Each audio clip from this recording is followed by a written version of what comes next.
ভাবুন তো, কেউ যদি প্রতিদিন আপনার পথে কাঁটা ফেলে রাখে, আপনি কি করতেন? মদিনার এক বৃদ্ধা মহিলা প্রতিদিন রাসূলুল্লাহ সাল্লাল্লাহু আলাইহি ওয়াসাল্লামের চলার পথে কাঁটা ফেলে রাখত। তার উদ্দেশ্য ছিল তিনি যেন কষ্ট পান। প্রতিদিন নবীজি সেই কাঁটা সরিয়ে শান্তভাবে পথ চলতেন।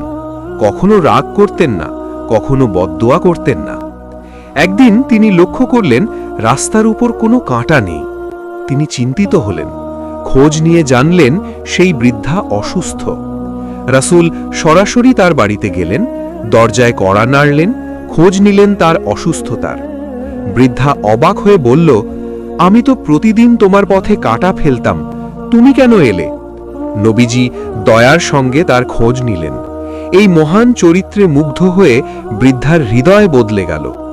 রাগ নয়, প্রতিশোধ নয়, দয়া ও ক্ষমাই মানুষকে সত্যিকারের জয় করে।